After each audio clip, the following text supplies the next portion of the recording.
Welcome to Parliament House. In a moment, we'll hear the Leader of the Opposition give his reply to the federal budget in the House of Representatives. On Tuesday, the Treasurer, Jim Chalmers, delivered his fourth budget, with an election looming.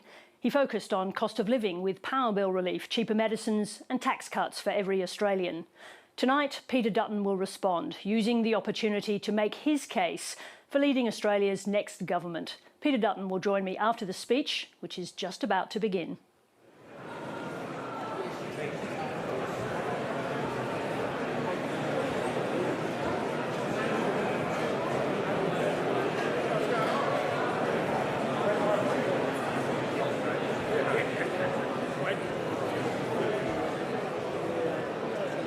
Honourable members, the Speaker.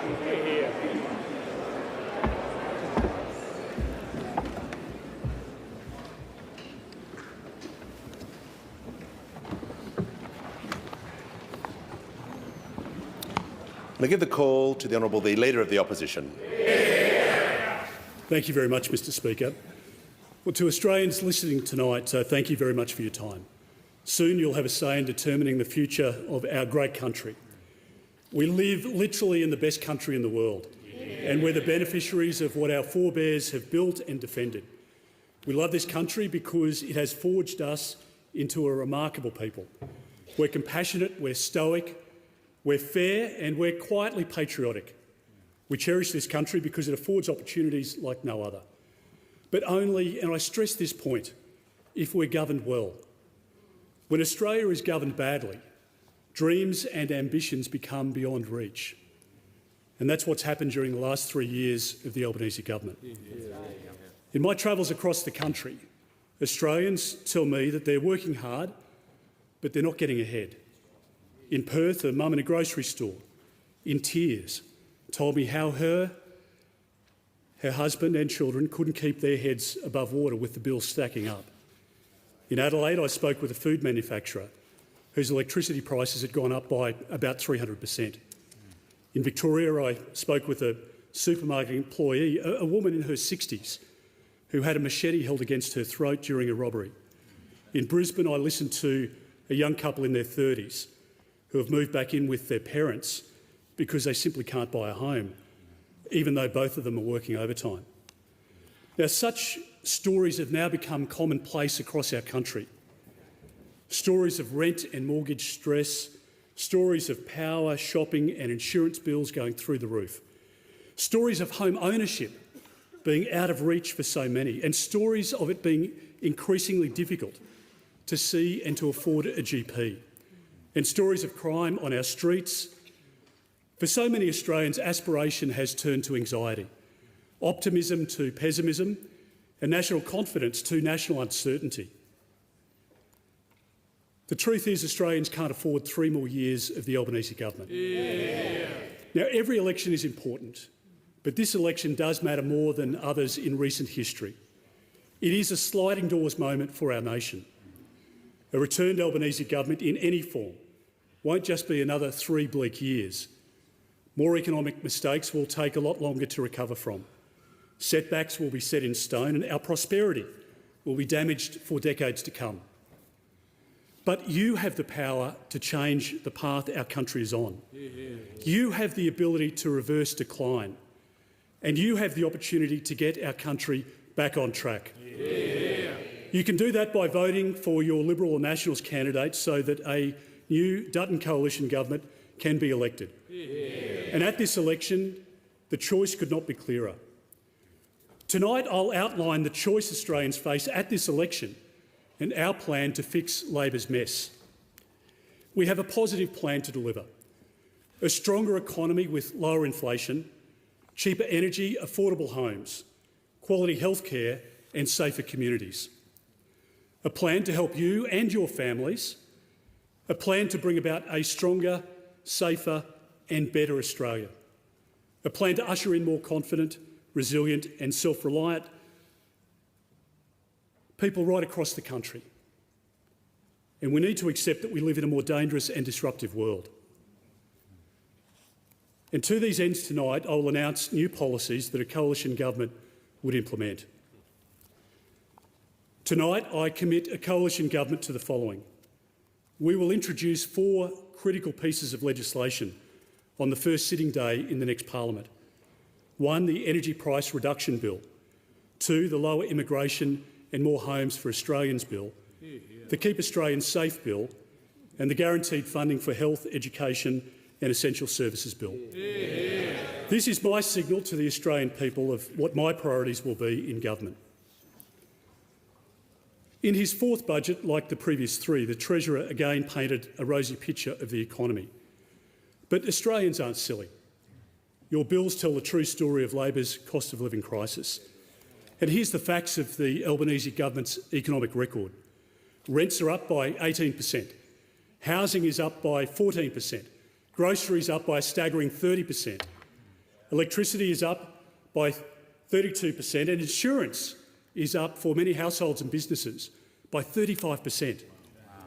Australians have experienced the longest household recession and the worst collapse in living standards in our country's history. Under Labor, interest rates have gone up 12 times, but only been cut once, and they've stayed higher for longer compared to other comparable nations. This budget makes clear that Labor was only able to deliver 2 surpluses, piggybacking off the former coalition government's strong economic management, as well as record commodity price windfalls. And now the outlook is one of deficits as far as the eye can see. For 3 years, Labor peddled the lie that they inherited $1 trillion of debt. Yet in the budget papers that we saw on Tuesday night, they confirm that the Labor Party will burden Australia with $1 trillion of debt as of next year. Tuesday's budget was one for the next 5 weeks, not one for the next 5 years. It was a shameless election voting exercise, not a plan for our country's future. It was about saving Prime Minister Albanese, not about you, and certainly not about safeguarding our nation. Jim Chalmers' so-called tax cut top-up is simply a tax cut cop-out. It's a cruel hoax. Now, Labor will spend $17 billion of taxpayers' money to give you back 70 cents a day in 15 months' time. And yet a family with a typical mortgage under this government is $50,000 worse off. I think it's insulting, to be honest. Now, we oppose these tax cuts and will repeal them because we think there's a better way to provide assistance to Australians. We will provide immediate cost of living relief for Australians. A coalition government will halve the fuel excise for 12 months and then we'll review it. And we'll make sure that that comes in on the first day that our parliament sits. For a household with 1 car filling up once a week, that's a savings of about $14 a week, or around $700 over the year. For a household with 2 cars filling up once a week, that is a savings of $28 a week, or around $1,500 over 12 months. Compare that to 70 cents a day in 15 months' time. Now, working with industry will ensure that heavy vehicle road users also benefit from this measure, and we'll make sure the ACCC will ensure that the fuel excise cut will be passed on in full to consumers. The policy will cost $6 billion. Amidst Labor's cost of living pressures, charities are experiencing increased demand, including from Australians who never previously relied on that support. To scale up assistance and provide immediate relief, we will commit $50 million for food charities like Food Bank, Second Bite and Oz Harvest to expand their services and to include school breakfast programs. They approached the government with this plan and it was rejected in this budget. Of course, to get out of Labor's economic mess and to tackle Labor's cost of living crisis, we need hard decisions and a proper plan. The coalition government will do 3 things. First, we will rein in inflationary spending. We will reduce the cost of energy. And third, we will strengthen the economy so that it works for you. I just want to address each of those aspects in turn. Mr Speaker, over 3 years, the Albanese government has increased spending as a share of the economy more than any government since the recession of the 1990s. Now, it's lifted spending by an extraordinary $425 billion. That's about $40,000 per Australian household. Now, much of this spending hasn't gone to essential services or generated economic activity, Rather, it's been inflationary, it's been ineffectual, and it's been wasteful. Such rapid and unrestrained spending is not only adding to the debt that our children will have to repay, but it's also keeping the pressure on inflation. And during a cost of living crisis, that's the last thing that you want. And the Reserve Bank Governor has independently pointed out this great failing in this bad government. A core inflation under this government has averaged more than double what it was under the Coalition. Personal income taxes paid have also increased by about 24% under Labor. The average taxpayer is now paying $3,500 more tax this year alone, or for a dual income household, $7,000, and that's a big hit. I want Australian families to be making choices about what they will eat, not choices about whether they can eat or heat, which is the prospect facing many people, particularly pensioners and those on low incomes in our country right now. I want to make sure that we can fight the cost of living pressures, because we need to get interest rates down. And to get interest rates down, we need, of course, to get inflation down. To get inflation down, we need to address its underlying causes, and that's just something the government hasn't done. We want to stop wasteful government spending. And tonight I announce that a coalition government will rein in key inflationary, ineffectual and imprudent spending, which has been a hallmark of this government. We will end the reckless $20 billion Rewiring the Nation Fund. We will stop the $10 billion Housing Australia Future Fund, which has not built a single additional home. We will scrap Labor's nearly $14 billion of production tax credits for green hydrogen because it is not going to work. We'll reverse Labor's increase of 41,000 Canberra public servants because it will save about $7 billion a year. That's money that we can provide back to the Australian people in frontline services. And the growth rate of public servants under this government in Canberra is about 3 times the rate it was under the Rudd-Gillard government. But I make this guarantee to the Australian people tonight.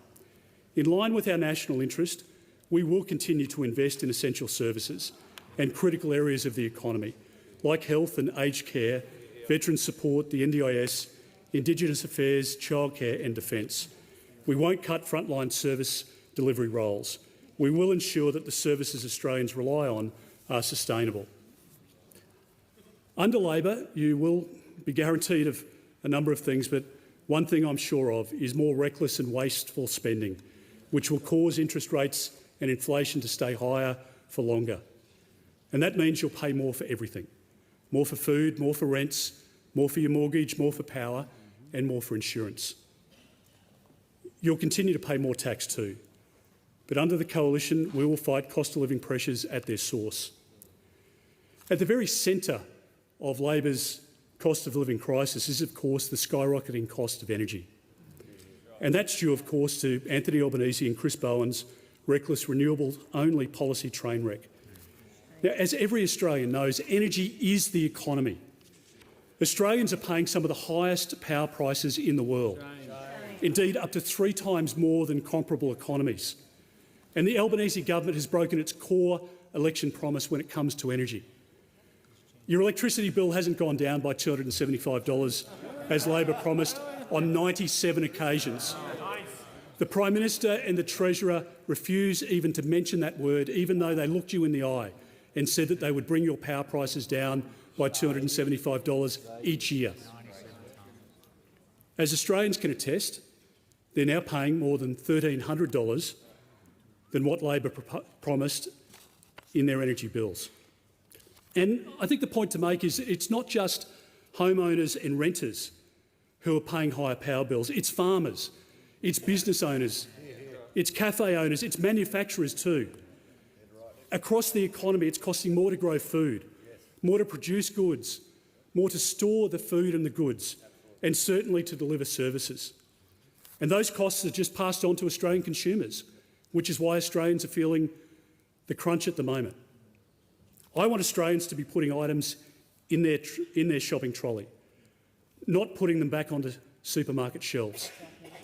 I want businesses to be able to hire more staff, not to be putting more money aside to pay ever-increasing power bills. Now, Mr Speaker, gas is the key in our country, as it is around the developed world, to manufacturing, to making electricity and to keeping the lights on. But the Albanese government has stalled projects from getting off the ground and created a national gas emergency due to insufficient supply. We now know that in our country, Victoria is about to spend money building an import terminal to bring gas in to Victoria, to import gas into Victoria.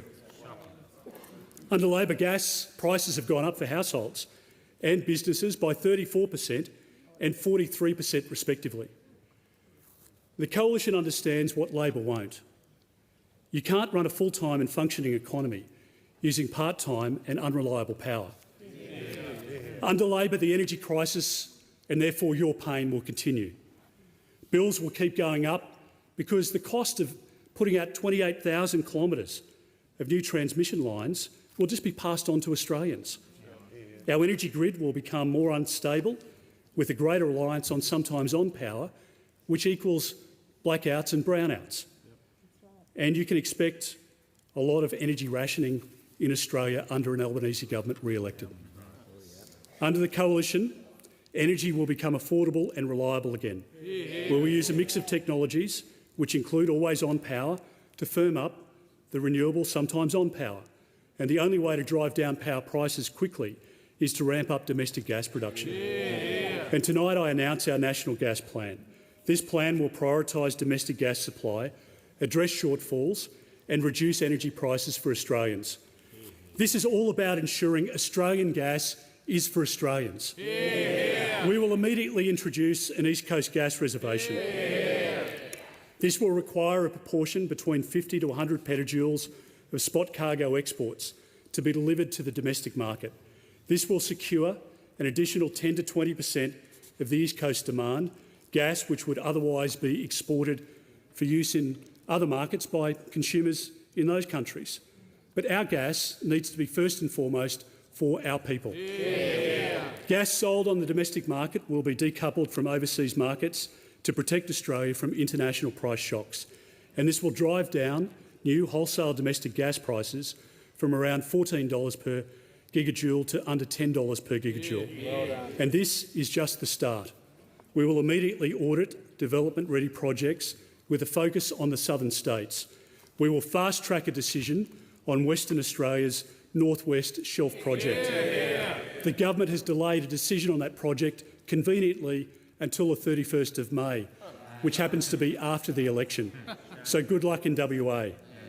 We will halve approval times. We will defund the activist-led Environmental Defenders Office, which has been disgraced and which has obstructed projects. We will accelerate new investment into gas projects by reinstating a $300 million strategic basin plan and include gas in the capacity investment scheme. We will invest $1 billion into a critical gas infrastructure fund and increase gas pipeline and storage capacity. We will put in place use it or lose it stipulations for gas drilling companies so offshore gas fields are not locked up for years. And we will ensure that we have a fit-for-purpose gas trigger to safeguard supply. This plan, Mr Speaker, will lower wholesale gas prices, which will flow across the economy. Our National Gas Plan is expected to push prices down for new gas sales to below $10 per gigajoule, compared to the $14 in the market today. Energy prices will always be lower under a coalition government. A coalition government will also secure our nation's energy security for decades to come and over the longer term. We will join the other 19 top economies in the world in adopting proven zero-emissions nuclear power. This is one of the most visionary and necessary policies put forward in our country's history. It was supported by Bob Hawke and it's supported by John Howard and other leaders of our nation. And it will underpin our energy security for the next century. Our plan has been independently costed at 44% cheaper than Labor's plan. Labor has never been able to dispute that outcome. And what it means is that there is a savings of $263 billion for Australians. If a plant is cheaper, electricity prices will be cheaper, as fewer costs, of course, are passed on to consumers. Nuclear power's high yield of energy and small footprint means that there's no need to carpet our national parks, prime agricultural land and coastlines with industrial-scale renewables. The Coalition has the only energy policy which protects our environment and safeguards the livelihoods of regional Australia. Mr Speaker, the exorbitant cost of energy is one reason why a record 29,000 small businesses have gone insolvent under Labor. It's one reason why there's been a threefold increase in the number of manufacturers who have closed under Mr Albanese's watch. But another reason is Labor's excessive regulation and interference in the economy. Sectors critical for our economy, like mining, manufacturing, forestry, fishing and agriculture, have been crippled by Labor's weaponisation of environment, industry, IR and cultural heritage laws. And we're seeing industries simply pack up and go offshore and international partners withdraw investment from our country. For all of Anthony Albanese's talk of a future made in Australia, the opposite is actually the fact. Less is being made in Australia under this government's watch, and more is being made abroad. The last 3 years are a lesson. No government can subsidise the economy to success. Under Labor, we'll continue to see a hollowing out of our economy. Industries and businesses will continue to collapse in record numbers or simply move operations offshore, which means that we lose those jobs. Under the Coalition, we will build a stronger economy, not only by getting power prices down, but also by ripping up as much red and green tape as possible. Tonight I commit to removing regulatory burdens where we can, where there's duplication across local, state and federal government during a first-term Coalition government. My intention is to make Australia a mining, agricultural, construction and manufacturing powerhouse once again. The revenue generated from these revived sectors will create more money to build new infrastructure, to fund health and education, and importantly to equip our defence forces. In addition to backing our natural strengths, we will encourage new areas of the economy, like artificial intelligence, like automation, like cybersecurity and space, bio and nanotechnologies. AUKUS too has the potential to foster a new arm of our economy and transform our civil industrial base. We will spend taxpayers' money wisely in a manner which has an economic multiplying effect, a way in which it generates productivity and can attract new investment. And that's better for you, for your family, and it'll create jobs for your children and grandchildren. And we will curtail union militancy in workplaces. We will revert to a simple definition of a casual worker, the corrupt and disgraced CFMEU, which has donated $11 million to the Labor Party, that in turn has seen the Labor Party turn a blind eye to them and their illegal conduct. It will be deregistered. And the construction industry watchdog will be restored so that we can have safety again on big building sites. New anti-racketeering laws will be legislated, and a dedicated Australian Federal Police-led task force will tackle the criminal elements in our building sector that are ripping off Australians and undermining productivity. Prime Minister, I would never tolerate seeing a member of a union, or any person for that matter, kicking a woman on camera and not even commenting in relation to it. It was a disgrace, and it was a disgrace that this government allowed it to happen.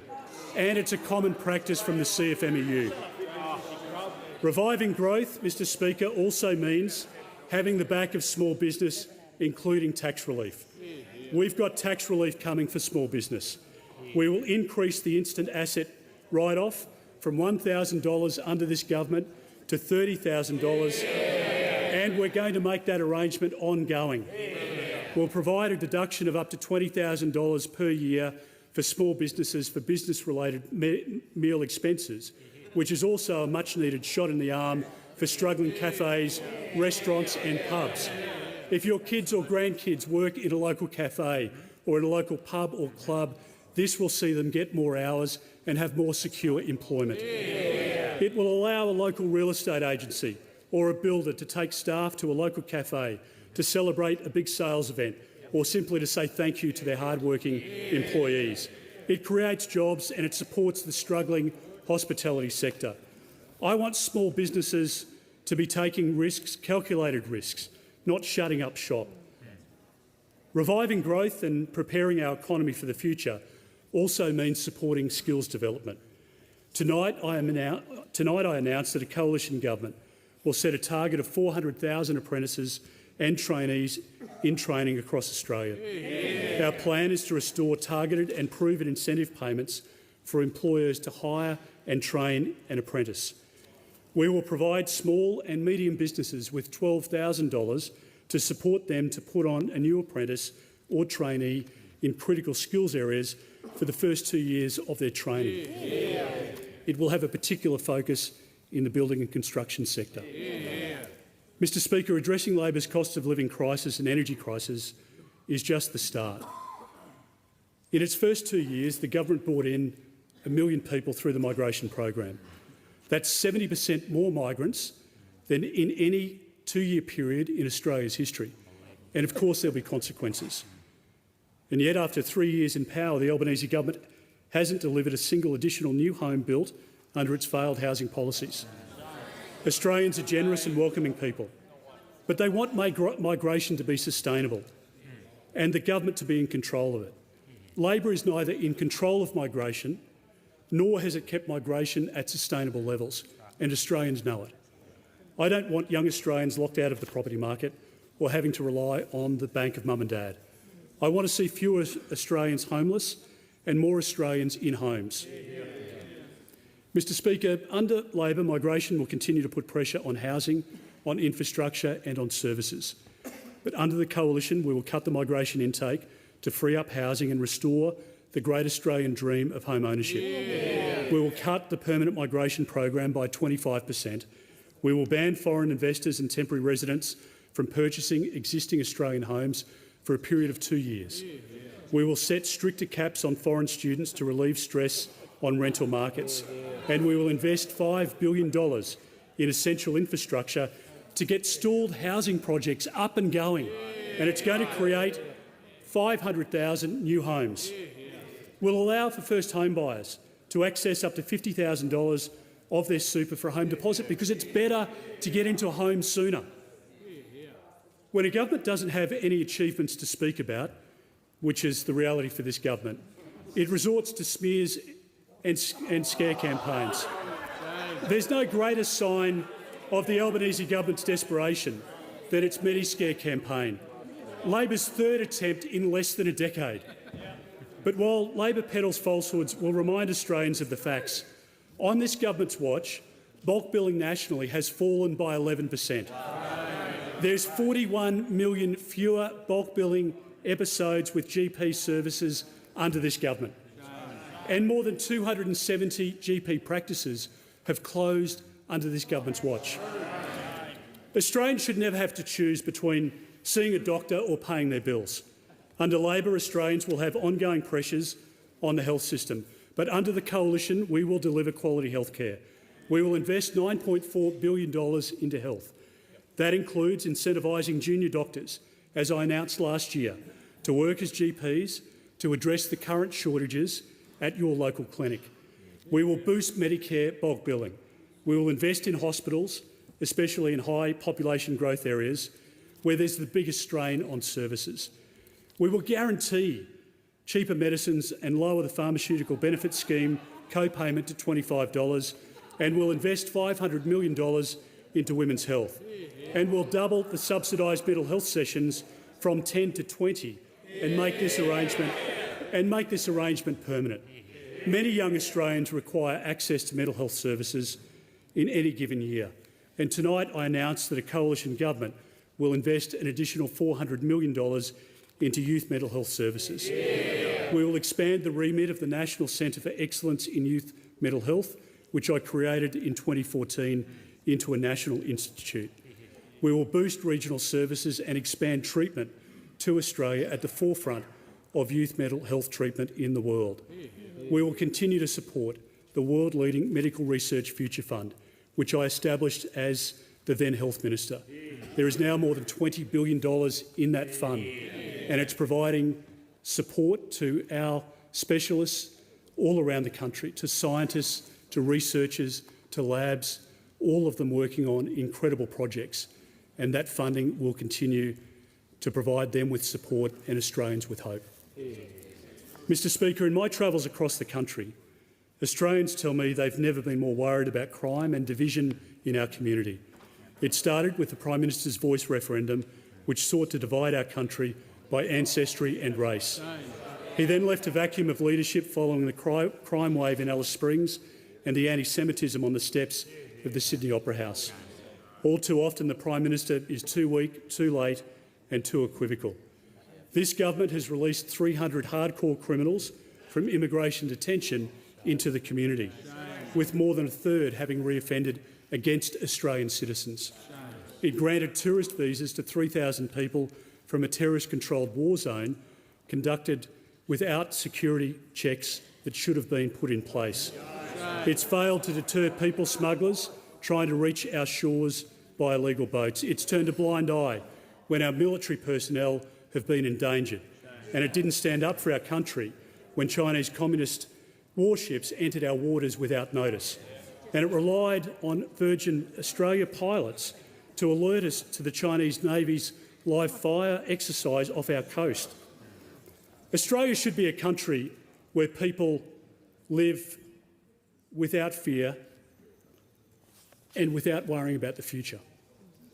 Under Labor, you'll get the same weakness of leadership that has compounded crime and emboldened anti-Semitism on our streets. You'll get a nation that is less safe and less secure. But under the Coalition, we will provide the moral and political leadership needed to restore law, order and justice. We will establish a dedicated anti-Semitism task force to turn the tide of this scourge of hatred. Every Australian should be equally treated. We will work with states and territories to develop national uniform knife laws. We will toughen bail laws to stop domestic violence offenders. We will again stop the boats, just as we did in 2013, and we will again deport dangerous non-citizen criminals, just as I did as Home Affairs Minister in cancelling 6,300 visas of murderers, of sex offenders and drug traffickers, something this government hasn't continued. We will again invest in defence to play our part as a credible partner to deter aggression and to maintain peace. We've already committed to $3 billion of additional funding to reinstate the 4th Squadron of the F-35 Joint Strike Fighters cancelled by Labor. Our plan is to energise our domestic defence industry and to retool the ADF with asymmetric capabilities to deter a larger adversary. Mr Speaker, during the election campaign we will announce our significant funding commitment to defence, a commitment which, unlike Labor's, will be commensurate with the challenges of our times. The Prime Minister of our country and the Deputy Prime Minister, the Minister for Defence, tells Australians regularly that we live in the most precarious period, the most dangerous period since the end of the Second World War. What leader of a country says that and then doesn't do anything about it? We will nurture pride and unity in our country. We will provide support to the Australian Defence Force to keep us safe today and into generations ahead, at a time when we most need it. That starts, of course, by making sure that we don't fail young Australians. And I think this is an incredibly important point. A coalition government will restore a curriculum that teaches the core fundamentals in our classrooms, a curriculum that cultivates critical thinking, responsible citizenship and common sense. Mr Speaker, this election is as much about leadership as it is about policy, and the choice is clear at the next election. I will be a strong leader with a steady hand. I will make the tough decisions, not shirk them. I will put the national interest first. I will lead with conviction, not walk both sides of the street, and I have real-life experience to demonstrate it. As a veteran of the police force who dedicated 9 years to protecting Australians, especially women and children, a small business owner who started and successfully ran businesses, someone who came from a working-class background and knows the value of hard work and the aspiration that drives Australians, a parent, along with my wife Kiralee, who understands the family is the most important unit in our society. I want to give a shout-out to Kiralee tonight, who's just had surgery on her wrist and is at home watching with Rebecca, Harry and Tom, unless maths clashes with this broadcast. I've been an assistant treasurer in our country, I've been a former Minister for Health. I've been a Minister for Immigration, Minister for Home Affairs and Minister for Defence, which was an enormous honour. I lead a united and incredibly capable team. We're ready to govern. We're ready to deliver a stronger economy with lower inflation, cheaper energy, affordable homes, quality healthcare and safer communities. And we will govern with respect for the views, values and vision of everyday Australians. Australians are worse off under the Albanese government, and Australians cannot afford 3 more years of this bad Labor government. I say to Australians tonight, at this election, you can make the right choice. A better choice for you, a better choice for your family and a better choice for your country. Together, let's build a stronger, safer and better Australia, and let's together get our country back on track.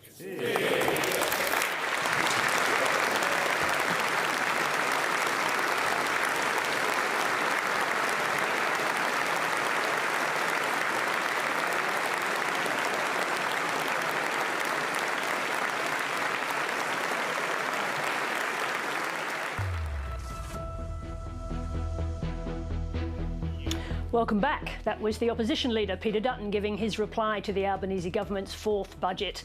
The Opposition Leader will join me shortly, but first I'm joined by our political editor Laura Tingle to discuss that speech. We're in this unusual world, aren't we, where we've got a Leader of the Opposition, a Liberal leader, not offering tax cuts. There is, of course, the excise measure. Tell me about that. Why do we think he's gone for that? Well, look, I think he's made such a virtue right through the 3 years of being a small government guy, of saying the government's, profligate in its spending, that's adding to inflationary pressures. He sort of boxed himself in a little bit. The advantage of the fuel excise measure is, of course, that, that's something that people can feel in their pockets straight away. And, of course, they're saying that they would do that straight away, whereas the government's offered this tax cut, which doesn't come in for a while. But I think the interesting thing, Sarah, is we're also going into this campaign now with starting tomorrow, with basically the campaign launch is already having happened in the Parliament in this last week. And we're not going to see a lot of change in terms of spending, big spending promises from either side, because on one side, Labor's quite clearly not got a lot of extra spending that it's put aside. And on this side, he is making a bit of a virtue of, he's making a big virtue of not spending a lot of money. Now, the fuel excise measure that was announced today, which he's re-announced tonight, if you like, is interesting. It's 12-month halving of the figure. There's already a lot of contest over whether the sorts of savings that are involved are actually realistic or not, and whether they'll actually be more than the tax cut. That's right. Now, if we're going to go to some of the other big measures in the speech that we've just seen, maybe we should go straight to the question about gas, because it's been rumoured for a while, but here we have it. Peter Dutton announcing a gas reservation policy. Now, the tricky thing about gas, as we know, is it's extremely complex. It only matters if you can nail down the detail. We have been here before with the now opposition promising a gas-led recovery that didn't lead to much of a gas-led recovery. Let's just talk first of all about why we're getting this as one of the centrepieces of his speeches. Well, the opposition has obviously invested a lot at some point in this idea about nuclear policy, which is for a long way down the track, and it's not really taken off, shall we say. Actually, that's an interesting question, because I wonder how exciting it is for voters to think about something that's going to change the prices of their electricity. Of course, we've got gas now, but in 10 years' time. There's two teensy references to nuclear in this speech, Sarah. Gas is supposed to be the answer short term when you're saying terrible renewables are unreliable. Now the problem is, and the reason why we don't have an East Coast gas reservation, which basically is a thing that says, okay, gas producers, you've got to hold back some of your gas production for the domestic market, is because, and it was discussed regularly in the Howard government, is because it creates all sorts of issues for the market. We have set up a system where we export most of our gas, and there are long-term contracts there, and so there's an economic sovereignty issue. That is, what Peter Dutton has suggested tonight raises really serious economic sovereignty questions. He says that the coalition will immediately introduce a reservation. Now, you can only do that if you're going to use gas that's already in production. I guess I'll wait until he comes up and we will ask him about that, because I think the question is open as to whether that means existing projects or future projects that they want to get up and running quickly. There's nothing in his speech which makes it provisional. Yes. So there is that question. Then there is the question of him saying, well, we will generate more gas because there's all this gas to be got in the southeast corner of Australia. There's a reason why that gas hasn't been got, and that's because the states control it. There's been long-term brawls in both New South Wales and Victoria about whether you open up those gas fields, and the answer has been no for a variety of reasons under a variety of state governments of different political persuasions. So how you actually achieve that, once again, big question. But very interesting from a political point of view, because one thing we do know, whatever the solution is, and we know the solutions are also highly complex, we do know that we have a gas crisis in Australia, that supply is running out. Correct. I know we have these forecasts that get pushed forward a little bit, another few years, but it is absolutely coming. There is a cliff coming. That's right. So it's a legitimate forum for debate. the election. And how do you think the government is going to respond to something that's come up in a real form? At least it's a suggestion of an active policy that they claim will make a big difference quickly. Well, there's certainly speculation that the government will not exactly match this, but may go into the same territory. The question is whether it is prospective or not. If it's prospective, the Commonwealth really only controls offshore gas. So that's another, thing that you've got to keep in mind, but it may well talk about this as well. And, the other option is that we actually sort of find ourselves, even more than we're doing, actually buying gas back that's been exported somewhere else. Yes, the thing about gas that drives you crazy. Well done, WA, for getting there quicker. But just coming back to what we're looking at today, we've also got questions over migration. It's been a huge part of the debate for a long time, but there is no offering from Peter Dutton on the net migration figure. Were you expecting that today? I wasn't sure, because he's been all over the shop on this. Overall, like the rest of the speech, a lot of it is just reaffirmations of his general positions on things. What he said in the speech is that he's going to cut permanent migration by 25%, and as we've covered regularly on this program, that's a real question, because there's this backlog of people who want to bring their partners into Australia. Is Peter Dutton actually going to stop them bringing their partners into Australia?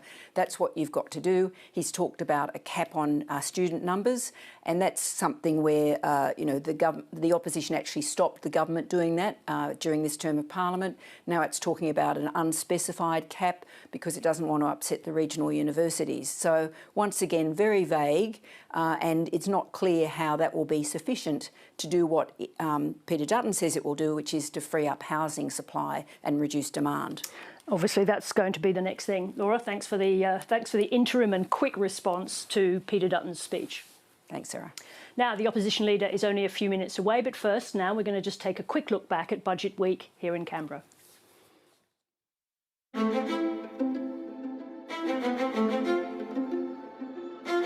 Funding's there in this budget. Cost of living relief in the budget. This is a budget for the next 5 weeks. Not for the next 5 years and beyond. Albanese government's fourth federal budget, Jim Chalmers catching the country off guard with a surprise tax cut for every Australian. These tax cuts are the biggest part of a substantial and responsible cost of living package in last night's budget. To vote against this legislation would be to stand against more cost of living relief that Australians need and deserve. This is a budget that is clearly a pre-election budget and pretty clearly pitched at Middle Australia. We've got tax cuts but not tax reform. This cruel hoax perpetrated on the Australian public of offering 70 cents in 15 months' time, 70 cents a day in 15 months' time. This government had an opportunity in the budget to deliver support. Indeed, they had the opportunity in the last 3 budgets to deliver support. They didn't do that. The opposition has labelled the tax cuts an election bribe. Now, the Coalition has promised to halve Australia's fuel excise for 1 year, shaving off 25 cents a litre at the bowser after rejecting Labor's surprise tax cuts. It'll mean for the average family that fills up just one car once a week, a $14 saving per week. And what that will mean is real relief right away for Australians, not fake relief in 15 months' time.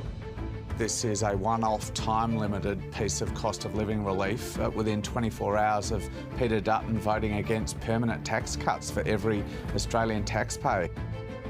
You oppose them. They are now law. They've passed Parliament yesterday.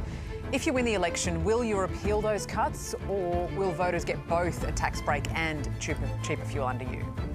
Well, Sarah, it's an either-or option, which can't pretend that we've got endless amounts of money. We'll re-establish those fiscal rules that households have to abide by, that businesses have to abide by, but that government has thrown out since Labor came to power. So 25 cents off a litre of petrol or a $5 weekly coffee. This really is a cost of living election. The question is, what do voters want more? The Leader of the Opposition, Peter Dutton, joins me now, fresh from the floor. Congratulations on your speech. Thanks, Sarah. It's good to have you back in the studio.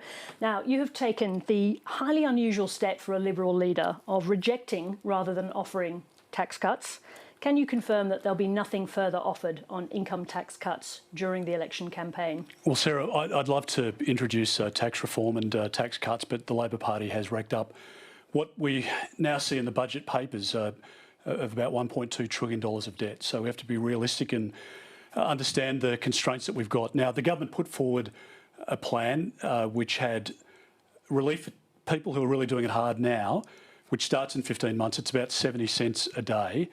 Our plan is to reduce tax in another part of the family budget, and that, of course, is in relation to the halving of the fuel excise, which we think will be beneficial across the economy for pensioners and for uni students and for families running kids around and for small businesses. So we think there's better economic bang for the buck. And it's also not baked in as a structural spend in the budget. And to be clear, so that's an absolute no for the campaign? We have a great desire at some stage when we clean up Labor's mess, but we won't be able to provide tax cuts during this campaign. And I think, frankly, the Labor Party's LAW tax cuts are a bit of a cruel hoax on Australians. Let me just ask you about the fuel excise, because recently you described that particular excise in 2023, and the Prime Minister quoted this in Parliament today. He said, you said that it was costly and able to be gamed by the oil giants. So was it Labor's surprise tax cut that changed your mind on this? No, I think actually there was a great quote today around Jim Chalmers, who said it's fantastic for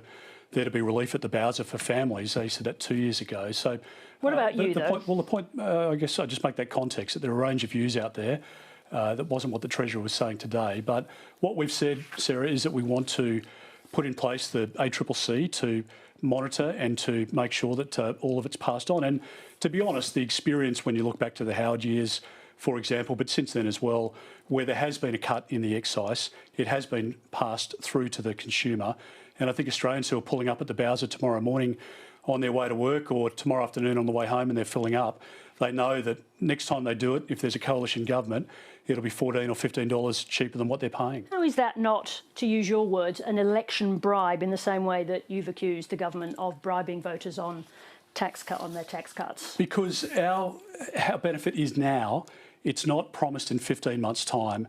I suspect if the Labor Party is re-elected, particularly given that it can only be in a minority form with the Greens, that they end up walking away from some of these budget measures because they'll have to redo their budget. But on your one, why doesn't that add up to being a bribe? Well, it provides support to people now who are really hurting, and I believe that waiting 15 months is more about a political stunt. So if you accept, as I think all Australians must, that this has been a bad government and families and businesses are under pressure, they need that support now. And our argument is that this is the most efficient way to deliver that. And I think it will make a difference for families and for small businesses as well. I want to go to one of the major announcements in your speech this evening, which is about gas, obviously a highly contested but very important area for the Australian economy.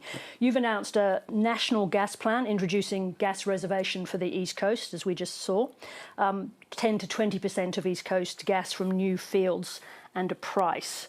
You've named that price. When will we see gas at $10 a gigajoule? We think by the end of the year is about the timing. So by the end of this year? Correct, of this calendar year. And that's something we've been working on with key figures in the gas industry on. And we've been doing months literally of work in relation to how this will work, because I think it's transformative for the economy. And as we know, energy is the economy, and it allows us, not just for consumers, but for businesses, for manufacturers, for food manufacturers, for farmers, etc., to reap a benefit from lower input costs. And it's not just about gas per se, of course.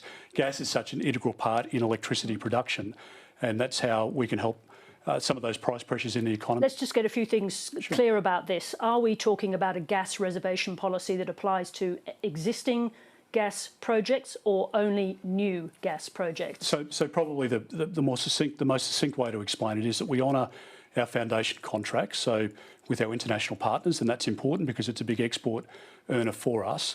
But the gas that's sold beyond that, we want to divert between 50 and 100 petajoules back into the market, and that will fluctuate depending on the domestic need at the time, and it will increase supply.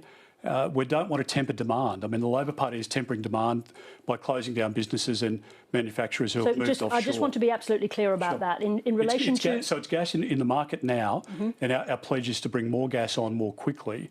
And we've announced, obviously, in relation to the West Coast, the market there, that we will extend the life of the important project there, which the Labor Party is refusing to do. But no breaching of existing contracts in relation to our existing international... foundation contracts. Yeah. Now, in relation to the gas available for export, obviously this is gas that is used by very important partners of Australia, including the Japanese and the Koreans. Have you already spoken to them about the fact that there's going to be less gas available for them? We have, and we've spoken to key players within the industry as well.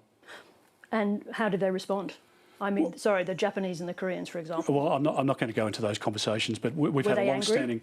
No, we've had a long-standing relationship with the Japanese ambassador and his predecessors, and obviously other key players as well. We've been able to speak with, and we'll have more of those conversations. But I think they understand that there is a need for us to provide support to Australians, and Australian gas should be first and foremost for Australians, and it's an important export industry for us, and we're not going to disrupt those foundation projects. I think importantly also what they're asking of us, what they've asked of the government that hasn't been delivered yet, is assurances about the out years and the extension of those contracts. And that's the assurance that we can give with more supply in the system, and that gives them assurance within their domestic market. Does that mean if the supply doesn't come on, that additional gas in the outer years is not secure for our foreign partners? No, there's plenty of gas in the system, and there's plenty of gas that's discoverable. It's completely unacceptable that Victoria is going to spend $800 million on a gas terminal to import gas into Victoria in a country where we have an abundance of the natural resources. Let me ask you about that, because you said you're going to build a pipeline. Where to, and where from, and where to? Well, we'll work with the industry because there are capacity constraints at the moment, particularly heading north-south. Now, there's an argument about coming out of Darwin or coming west to east, and you've seen those proposals in recent weeks. But we say that we need more capacity in the system, that we're committed $1 billion to it. So it's not just capacity in the pipeline, but storage as well, so that we can get through peak periods, particularly in the southern markets. So you're talking about a pipeline from the north of Australia. We're talking where there are already New South Wales. Where we already have existing corridors, and those parcels of land and those pipelines are already identified. Coming from where? Could you just specify? Well, again, we'll work with the industry to work that out, because it depends on what gas we can bring online. Narrabri in New South Wales, for example, is I think a project that's been delayed for a long time, and it will depend on where you can bring gas in from which part of the country, but predominantly you're going to be coming from Queensland. And I want to make sure that we can have a conversation with Victoria about discovering more gas there, because I think Victorians have had enough of their economy being destroyed by the Labor Party. Let me just ask you this, because it's very important that any discussion about gas is anchored in facts and detail, because claims about what anyone's going to do in relation to gas just don't tend to work out. In relation to those fields where you say that you're going to be able to ramp up gas so quickly to reduce the price of gas by the end of this calendar year, how are you going to do that in the southern states where you've got Labor governments who are not in support of the policy that you've just put forward? But Sarah, we've got capacity in the market now. So outside of the foundation contracts, gas that's being sold into the international market, that's the point I made tonight. So extra supply is incredibly important, and you make a good point. For some, it will take time to come on. I'm hoping that if there's a change of government in Victoria, and there's a very different conversation with business and even within the Labor government in Victoria about bringing more gas on. Peter Malinauskas, the South Australian Premier, is very keen to develop more in the mining space because he knows that the South Australian economy is dependent upon it. So I think it's a different picture as you go across each of the states, but I want to be a Prime Minister that can see restoration of manufacturing in our country so that we can grow jobs and economic activity, and we'll work with the different state premiers to achieve that outcome. Let me move on. You've also announced that you'll scrap the government's investment in the Rewiring the Nation project, that is money to build transmission lines to move green energy around the country. Will you, in doing that, renege on important existing contracts? No, where we've got contracts in place, we're obviously first and foremost to honour those contracts. But you've said you're going to cancel the fund. That fund has already got money put aside for those projects, some of which have one of which has already begun construction, others of which are expected. You're saying those are all secure. Yeah, and the second point that I was going to make is that the beauty of our policy, where we bring nuclear into the system from 2035 and gas bridges the gap between now and 2035 to bring prices down, is that we don't have the distribution network requirements. So at a coal-fired power station now, there's already poles and wires obviously distributing the electricity that's generated into households and into businesses. The madness of Anthony Albanese's policy is that they need to create 28,000 kilometres of new poles and wires and to replace that which is there at the moment. It'll never happen, let's be frank about it. So yes, we need to put in some poles and wires, but not to the extent that Labor's talking about. And look, when you have a look at your electricity bill... So can you just be clear about that? Just let me make this point. When you have a look at your electricity bill and you see the network charges, you can see in there how much now that is making up of your bill. A lot of that is added to your bottom line electricity cost because of the renewable projects that the Prime Minister's got in place. Now, renewables are fantastic and they're needed in our system, but we can't pretend any longer that they can be 100% of the system. Now, are you prepared to crater investment certainty in Australia as a green energy superpower? Well, if the Prime Minister's claiming that, I'd love to see the stats behind it, because investment is racing out of this country at a rate of knots. There's been a threefold increase in the closure of manufacturing businesses. Tomago is at significant risk of closure. Smelters in our country are talking about closing. Now, let's in Anthony Albanese and Chris Bowen's world, we're going to pretend that we don't need aluminium in our society, in construction and across the building sector. It's nonsense. We are going to need it. And why would we export the jobs, increase the amount of emissions in production in Malaysia or somewhere else in the world? We should be supporting that industry. I want to revitalise that industry, and we can do that if we've got secure 24/7 permanent baseload power, which we can do. I mean, Labor governments at the moment are extending coal-fired power stations because if not, the lights go out. But then there's gas, and we get more gas into the system, which is our announcement tonight, which brings pressure down off prices. And then we bring the nuclear into the system, which is exactly what Keir Starmer is doing in the United Kingdom. Let me ask you a question about... And I'll just finish on this point. China at the moment is building 29 nuclear power stations.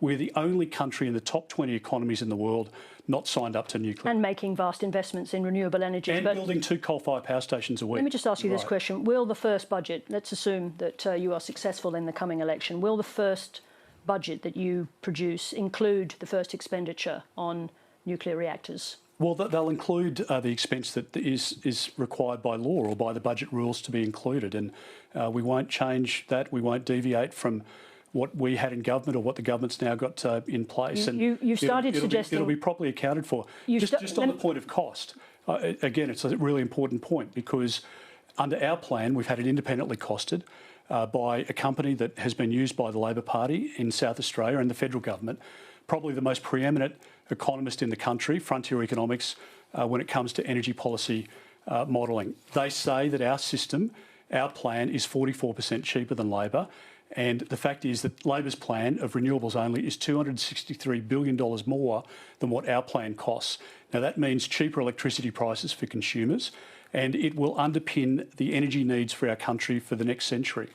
Now, I want to move on to immigration. What's happened to your desire to set a figure for net overseas migration? Nothing in your speech this evening. We'll announce the non-figure in due course, but I've just what does due course mean? Well, over the course of the next few weeks in the run-up to election day. But what we've announced is that we'll reduce the permanent migration intake by 25%. Can you tell us how you're going to do that? Well, we'll show you the composition and the breakdown of that again before the election. But Australians know that this government has brought in 1 million people over 2 years. I'll just bring you back to that question because obviously time is getting short. How are you going to do that? How are you going to bring down the permanent migration program by 25%? Because skilled workers, for example, who we want to attract, they deserve to bring their families with them. Well, we'll prioritise what is in our country's best interest. We've got the greatest country in the world. Millions of people want to come here, and we've been a great beneficiary from the migrant story in our country. As Prime Minister, I want to talk more about the success of migration to our country, but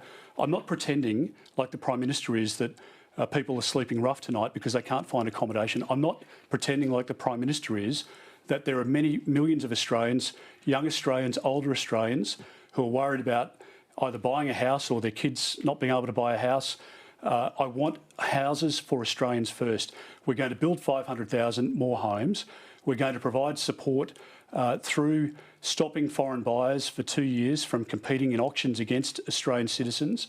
And we're going to make sure that people can achieve the dream of home ownership again. So the composition of the program will explain, but when Labor is bringing in likely more than 2 million people why can't you over explain a 5-year why can't period, you've announced a target, why can't you explain how you're going to do it now? We'll explain the breakdown of the numbers, but the point is that we bring it down by 25%.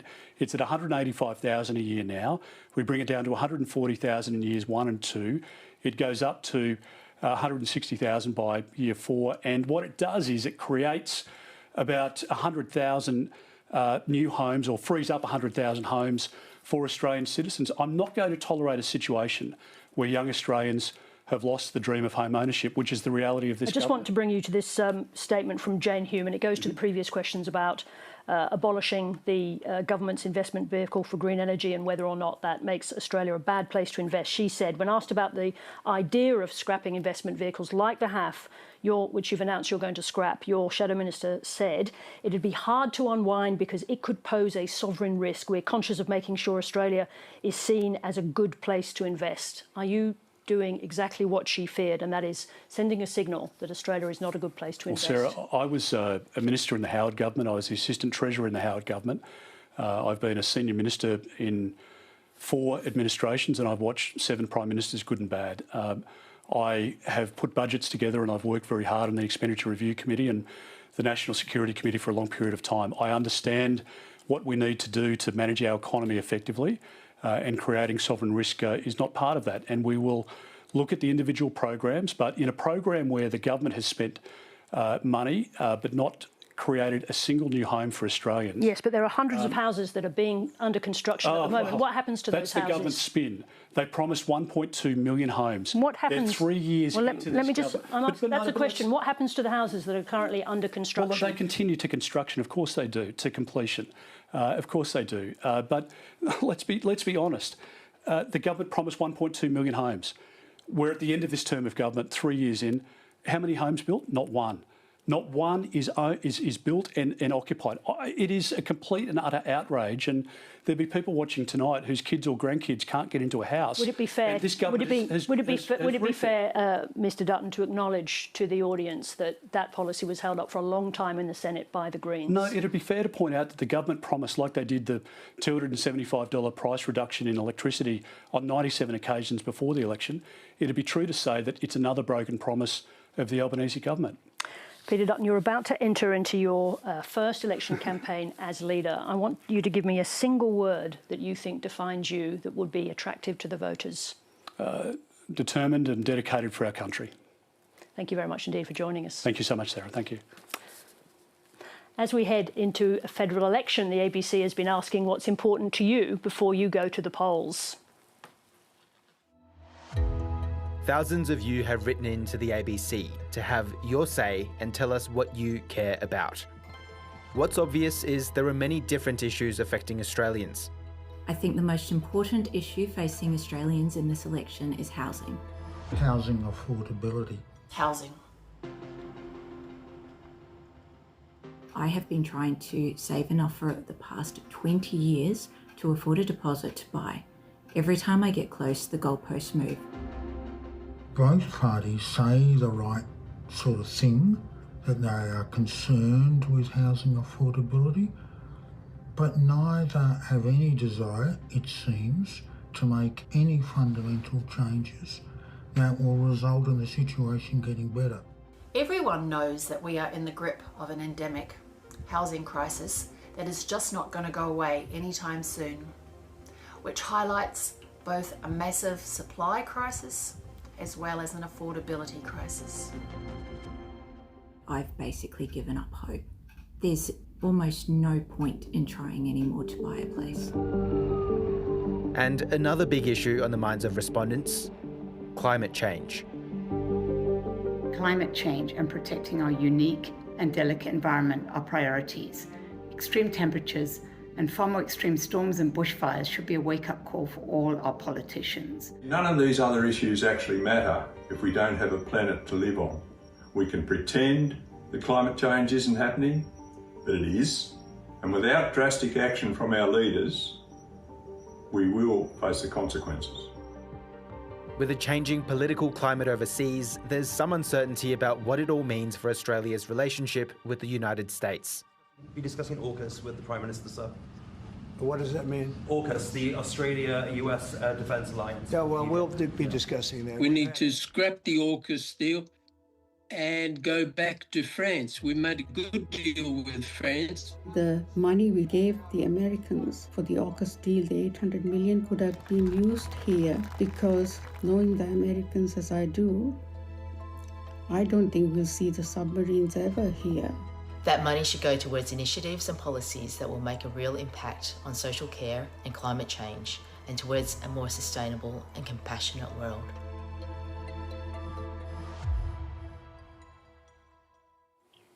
Remember, it's easy to have your say. Just head to abc.net.au/Australia Votes and follow the links.